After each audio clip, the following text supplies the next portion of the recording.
আমরা মাদ্রাসা পড়েছি দুনিয়ার জন্য নয়, সার্টিফিকেটের জন্য নয়, আমরা মাদ্রাসায় পড়েছি আল্লাহর গোলামি করার জন্য।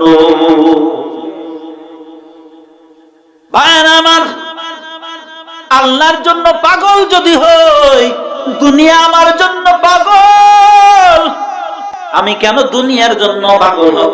দুনিয়া আমার পাগল হয়ে পিছনে পিছনে দৌড়াবে, ঠিক কি না?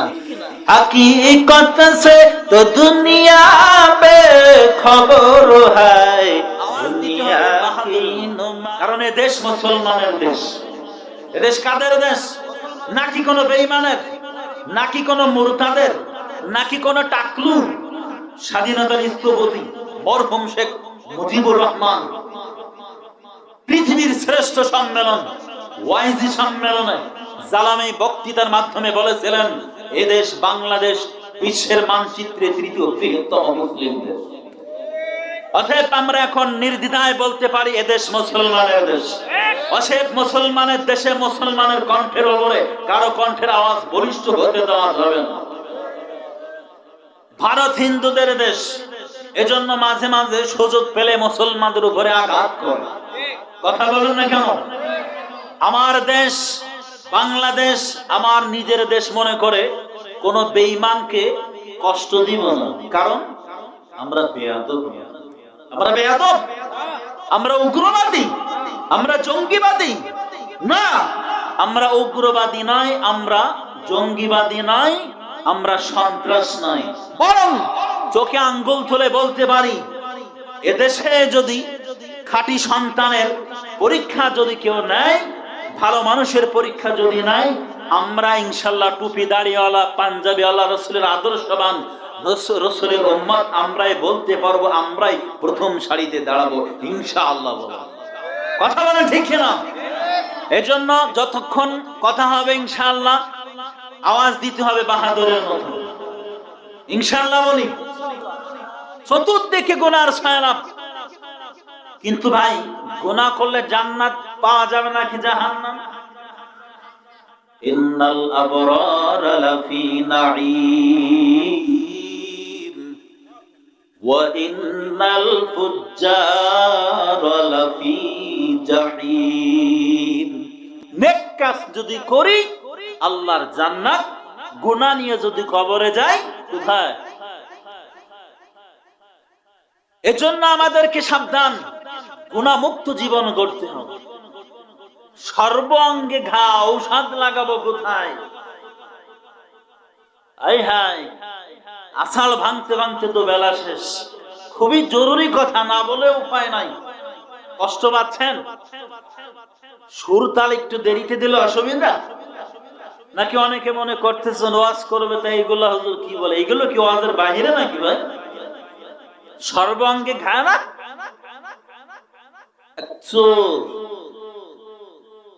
মুরগি চোর আছে না এলাকায়? মুরগি চোর, মুরগি চোরা মুরগি চুরি করে এনে বিবির কাছে দিয়ে বলে, এই মুরগিটা জবে করে দিয়ে গেলাম, পরিষ্কার করে দ্রুত রান্নার ব্যবস্থা করো, আমি গোসল করতে গেলাম, এসে খানা খাও। মুরগি চোরা মুরগি বিবির কাছে দিয়ে গোসলে চলে গেল। কতক্ষণ দেরি করে এসে দেখা যায় বিবি এখনো মুরগি ছোলা হয় না। ধমক দিয়ে বলতেছে, কি বাবা এখনো মুরগি ছোলা হয় নাই? ডাক দিয়ে বলতেছে, ও প্রাণের স্বামী, শুধু মুরগি জবাই করে দিলে তো খাওয়া যায় না, মুরগির ভিতরে অনেক হারাম রক থাকে, এগুলো বাঁচতে হয়, তারপরে রান্নায় বসাতে হয়। ডাক দিয়ে বলতেছে, দূর তার ছেড়া, চুরি করা মুরগির আবার হারাম রক বাইলা কোথায়? যার ওয়াল বডি তো হারাম। এই পাবলিক কথা বুঝলেন না? চুরি করা মুরগি আবার হারাম রাখ বাঁচো ভাই। বয়ান দিব কোথায়? সর্বাঙ্গে তো ঘা। না বয়ান দেব পিতা মাতার খেদমত, কত সন্তান পিতা মাতাকে কষ্ট দেয়, আছে নাই? কত সন্তান মায়েকে চোখের পানি ফেলাচ্ছে সুন্দরী বউয়ের কারণে। এ মা বোনেরা কষ্ট পাইয়েন না, কারণ আপনি একদিন মা হবেন। কথা বলেন না কেন? কত বৃদ্ধ বাবা আজ বৃদ্ধ বয়সে ভিক্ষার ঝুড়ি নিয়ে দাঁড়ে দাঁড়ে ঘুরতেছে। ওই খুলনা শহরে দেখা যায় কত বৃদ্ধ বাবা সোজা হয়ে চলতে পারে না, রিস্কাটা নিয়ে বের হয়েছে। আব্বা জান আপনার অসুবিধা কি? বলে সন্তান দেখে না, কাটতেছে রিস্কা নিয়ে। বয়ান দিব কি? কত সংসার জ্বলে পড়ে সরকার হয়ে যাচ্ছে হারাম খাইতে খাইতে। সুদ না নিলে, লোন না উঠালে সংসার চলে না, ব্যবসা চলে না। যার সন্তানের পুরা বডিটাই উৎপত্তি হচ্ছে হারাম দিয়ে, সেখানে এক রাতের বয়ান ঝুঁকাবো কোথায়? জায়গা আছে? নর্তকীদের নাচ ওই শুরুতে বলেছি, সেই 20-30 বছর ধরে আজও শোনে ওই নাচ নর্তকীর পিছনে দৌড়াচ্ছে, আজও পর্যন্ত দৌড়াচ্ছে। এমন কোন ঘর নাই, টেলিভিশন নাই, এমন কোন পকেট নাই, নর্তকীদের নাচ ঢোকানো মোবাইল ফোন নাই। কি বয়ান দিব? কারণ চিন্তা ভাবনা করে দেখলাম বিশাল বিশাল সুপারম্যানরাও দিলটার ভিতরে যদি কোনো মরণ ব্যাধি ঢুকে যায় তখন এখন রাস্তায় চলে আর ক্ষমা চাই, ভাই তুই ক্ষমা করে দে, অনেক কষ্ট দিছি, জাগান জমি নিয়ে তোরা অনেক কষ্ট দিছি, তুই আমাদের ক্ষমা করে দে। মসজিদে এখন মসজিদ থেকে মুয়াজ্জিন সাহেব মানে বিরক্ত হয়ে যায়, বান্দা মসজিদ ছাড়া না, সবার আগে যায় সবার পরে বের হয়। কিও ডাক্তার বলেছে আর বেশি দিন বাঁচবো না। ওই উপরওয়ালা যদি ডাক দেয় তখন জ্ঞান ফিরে, শক্তি থাকাকালীন আর মনে থাকে না, সুযোগ হয় না, সময় পায় না। টাকা টাকা করে পাগল, গাড়ি গাড়ি করে পাগল, ঘের ঘের করে পাগল। ভাই আসেন, ইমাম সাহেব বলে ভাই আসেন একটু মসজিদে যান, ভাই আসেন একটু সময় দেন মাদ্রাসায়, মাদ্রাসার একটু খবর নেন, এতিম বাচ্চারা কিভাবে আছে, গরিব বাচ্চারা কিভাবে আছে, একটু দেখাশোনা করেন। হুজুর টাইম নাই, টাইম নাই। আছে না নাই? মরণ থেকে যতই পালাও, মরণ তোমায় নিবে ঘিরি, যদিও সুদূর আকাশ পানে লুকাও সিথাই লাগিয়ে সিঁড়ি।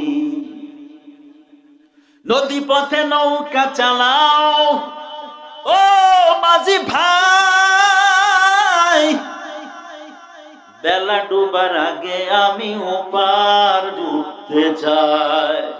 ভেঙে গেলে মেলা রে আর জমে না, ডুবে গেলে বেলা রে আর উঠবে না। আজ দ্বন্দ্ব, ভাই ভাইয়ের ভিতরে ঝগড়া লাগায়, এক ভাই আরেক ভাই জেলখানা বাড়ায়।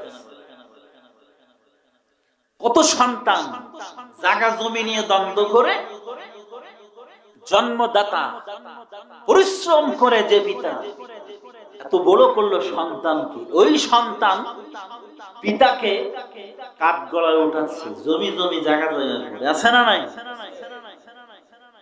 দুই ভাই ঘরের ভিতরে ঝগড়া, এ বলে ভাই আমার ঘর, ও বলে না ভাই আমার ঘর, আমার টাকা আমারে দাও, আমার জমি আমারে দিয়ে দাও। ওই ভাই বলে না আমার ঘর, আমার টাকা আমারে দাও, এই ভাগ আমার, এই জমি আমার।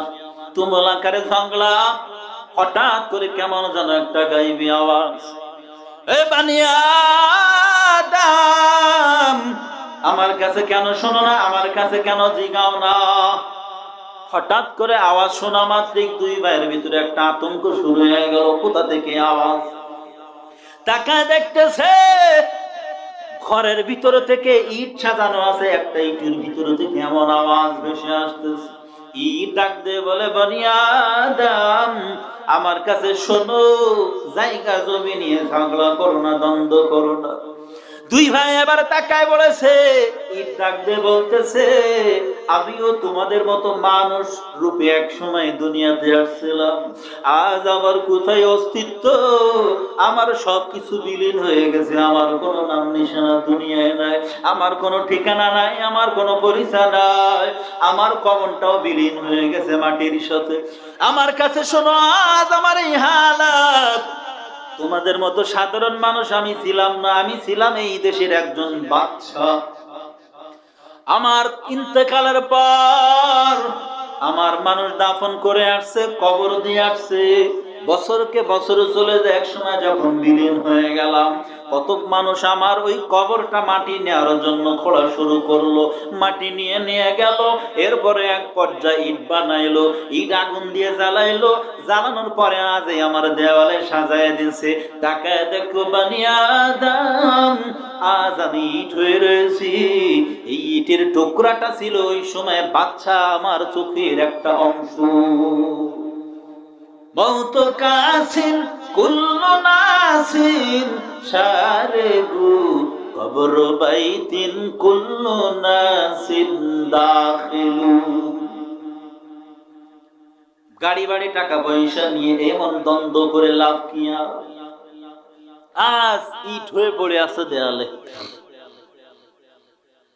এ ভাই বলে, এখন তুমি নাও, আমার কোনো কিছুর দরকার নাই। হঠাৎ করে আল্লাহ যেন দিলটা নরম করে দিল। ভাই বলে, না তুমি টাকা পয়সা নিয়ে যাও, আমার আর কিছু লাগবে না। এখন উল্টায় দিতে চাই। গভীর রাত্রে হঠাৎ ঘুমের ভিতর থেকে আওয়াজ, কিও? স্বপ্ন দেখে যে মরে গেছে। এমন স্বপ্ন দেখে কি না মানুষ? নিজের মরণের স্বপ্ন নিজে দেখে না? আর দুনিয়ায় নাই। বান্দার ভিতরে আওয়াজ দিয়ে কান্নাকাটি করে ঘুমের ভিতর থেকে সজাগ হয়ে গেল। মাথায় পানি দেয়, চোখে মুখে পানি দেয়, ও শুধু হাঁপাইতেছে, কি স্বপ্ন দেখলাম, কি হবে আজ এই অট্টালিকা? তাকায় দেখো কত গাড়ি পড়ে আছে, গাড়িওয়ালা নাই। কত বাড়ি পড়ে আছে, বাড়িওয়ালা নাই। ঠিক কি না? প্রত্যেকটা দিন শহরের মসজিদে ঘুমাইলে, বাসায় যদি ঘুমায়, কোন এক দিক থেকে এমন একটা আওয়াজ বেশি আসে, নাই নাই নাই, এই এলাকা থেকে অমুক ব্যক্তি চলে গেছে, অমুক দিন আসে আওয়াজ অন্য এলাকা থেকে আরেক ব্যক্তি চলে গেছে। হঠাৎ করে কোন দিন তোমার আমার মৃত্যুর ঘন্টা বেজে যাবে কেউ জানে না রে মুমিন। ওই দিনটা আসার আগে প্রস্তুতি নাও, কেউ বলতে পারি না।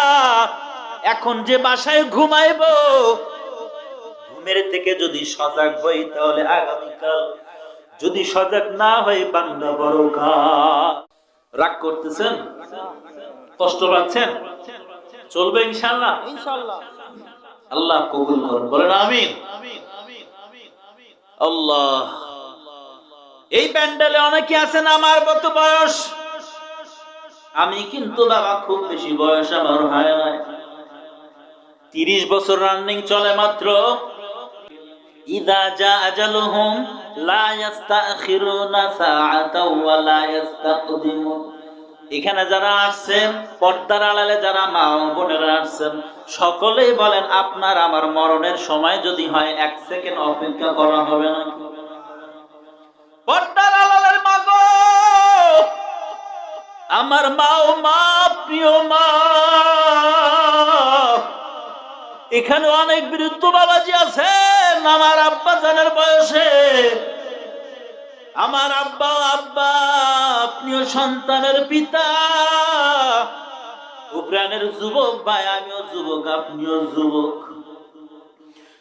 আজ আপনার আমার ভিতরে কোনো হুঁশ নাই, কোনো খেয়াল নাই।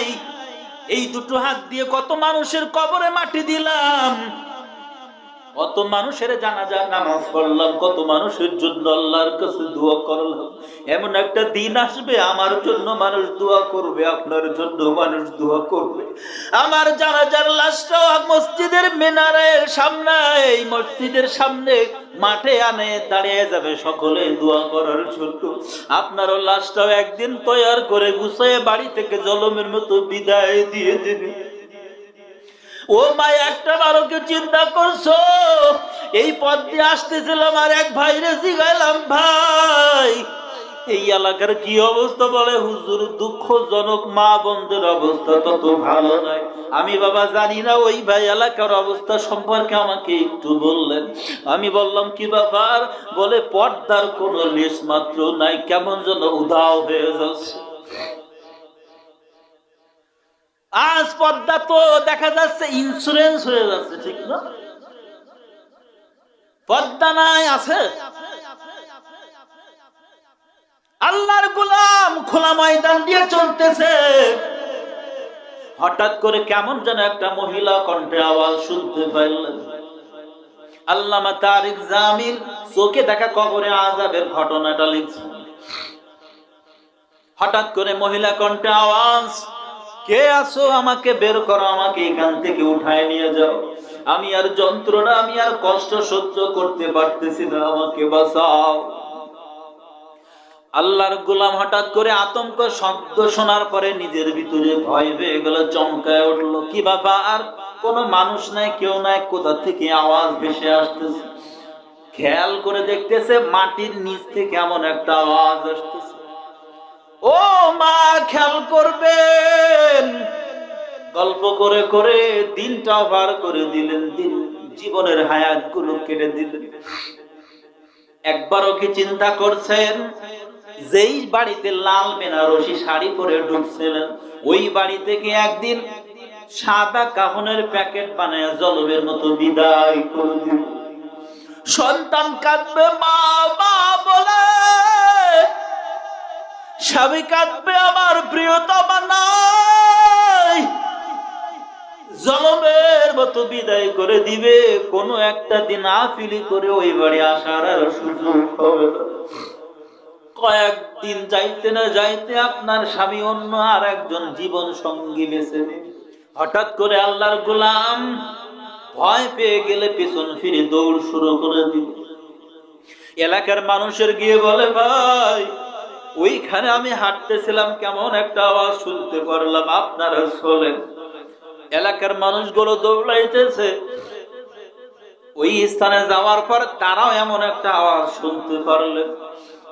মহিলা কণ্ঠে মাটির নিচ থেকে কে যেন বলতেছে, আমাকে বের করো, আমাকে এখান থেকে নিয়ে যাও, আর যন্ত্রণা কষ্ট সহ্য করতে পারি না।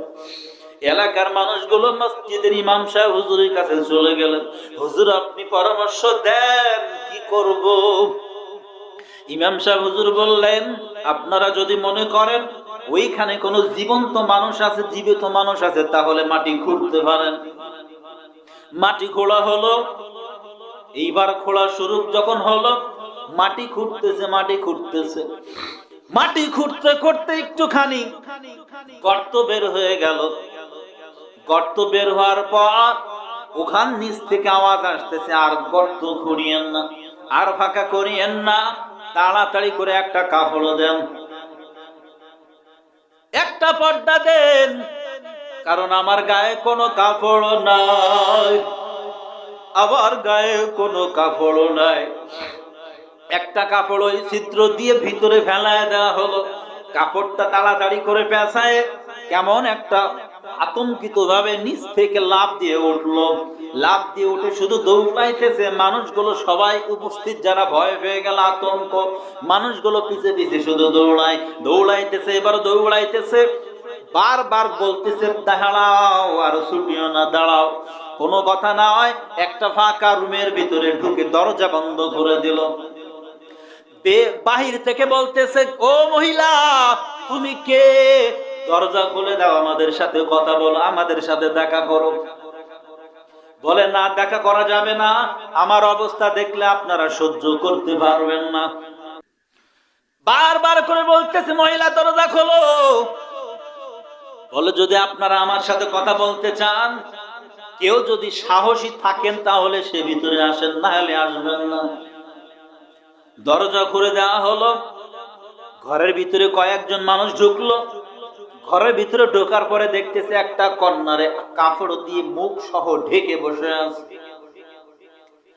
ও মহিলা, তোমাকে দেখাও, তোমাকে দেখবো।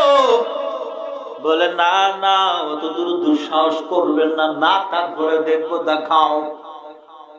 এইবার মহিলা আস্তে আস্তে করে মাথার থেকে কাপড় যখন নিচের দিকে নামাইতেছে, আস্তে আস্তে করে নামাইতেছে, মাথায় তাকায় দেখতেছে কোনো চুল নাই, মুখে কোনো চামড়া নাই, ভুরু নাই,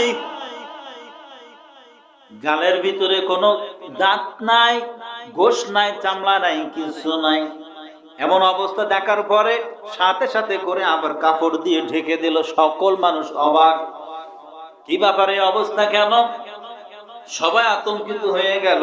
এমনি তো আগে থেকে আতঙ্কের ঘরের ভিতরে আছে। বলে শোনেন, আপনারা সবাই আমার জীবনের করুণ অবস্থা। আমিও কয়েক বছর আগে এ দুনিয়াতে সুন্দরী নারী হিসেবে আল্লাহ আমাকে পাঠিয়েছিলেন। আমার রূপের এত সৌন্দর্য ছিল, ঘরের ভিতরে যদি থাকতাম মনে হইতো বাহিরে একটু আমার রূপের ঝলক মানুষকে দেখায় আসি, আমার জন্য সবাইকে একটু আকৃষ্ট করে পাগল করে তুলি। আমি সুন্দর করে চেহারা সাজাইয়া, চুলগুলো বের করে, মাথায় কাপড় বিহীন এমন করে সুন্দর করে সাজায়া সাজায়া, ঠোঁটের ভিতরে লিপস্টিক লাগাইয়া, রং লাগাইয়া, সুন্দর করে সাজায় আমি যখন রূপের বাহার দেখানোর জন্য বাহিরে যাইতাম, সকল যুবক আমার পিছে পাগল। আমিও মনে মনে খুশি অনুভব করতাম, আমি হলাম বিশ্ব সুন্দরী, আমার থেকে কেউ সুন্দরী নাই। আমার এই সৌন্দর্য সবাইকে দেখাইতাম। ও পর্দার আড়ালের মা, আপনারা কি খেয়াল করেন নাই? আপনারা কি একটু চিন্তা করেন না?